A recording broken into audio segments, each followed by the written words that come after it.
Hello बच्चों, चलिए प्रश्न को पढ़ते हैं। नर गर्भ निरोधक वैक्सीन आधारित होती है। पहला विकल्प है पुटिका उद्दीपक हार्मोन पर। दूसरा है प्रोजेस्टेरोन पर। तीसरा है टेस्टोस्टेरोन पर। और चौथा और आखिरी विकल्प है ल्यूटिनाइजिंग हार्मोन पर। तो हमें यहाँ पर प्रश्न में पूछा गया है कि नर गर्भ निरोधक वैक्सीन किस पर आधारित होती है। तो चलिए बच्चों, बात करते हैं इस प्रश्न की मुख्य अवधारणा। और इस प्रश्न की मुख्य अवधारणा में हम यहाँ पर बात करेंगे नर गर्भ निरोधक वैक्सीन के बारे में। तो बच्चों, जो क्या होती है नर गर्भ निरोधक वैक्सीन होती है। नर गर्भ निरोधक वैक्सीन का अर्थ है जो कि क्या करे, नर में इसका उपयोग होने पर गर्भधारण ना हो पाए, महिला जो है उसमें गर्भधारण ना हो पाए। तो यह किस प्रकार से क्या करती है, गर्भधारण को रोकती है। तो यह शुक्राणु जनन को बंद कर देती है, शुक्राणु जनन को रोक देती है, जिसके कारण शुक्राणु निर्माण नहीं हो पाता। और शुक्राणु नहीं होगा तो इसका जब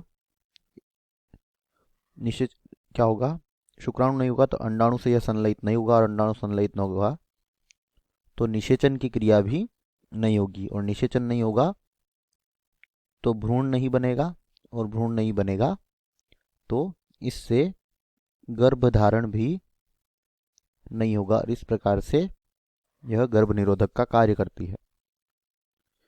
तो अगर बात करें यहाँ पर विकल्पों की, तो पहला है पुटिका उद्दीपक हार्मोन। और बच्चों, पुटिका प्रेरक हार्मोन जो होता है यह महिलाओं में कार्य करता है, और अंडाशय में अंडाणु निर्माण को यह क्या करता है, प्रेरित करता है। तो यह तो गलत हो जाएगा। बी है प्रोजेस्टेरोन पर।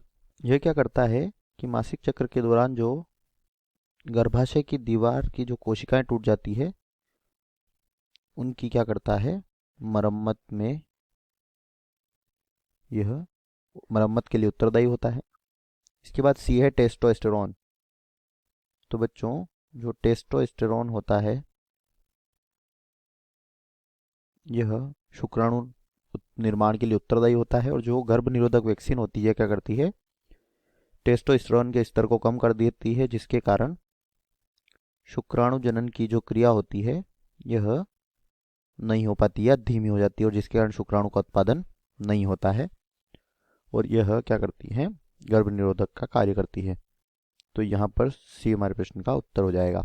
और ल्यूटिनाइजिंग हार्मोन, तो बच्चों ल्यूटिनाइजिंग हार्मोन जो होता है यह युग्मकों के निष्कासन के लिए उत्तरदायी होता है। तो यह भी यहाँ पर गलत होगा। दिए गए प्रश्न का सही उत्तर विकल्प सी। आशा करते हैं आपको समझ आया होगा। धन्यवाद।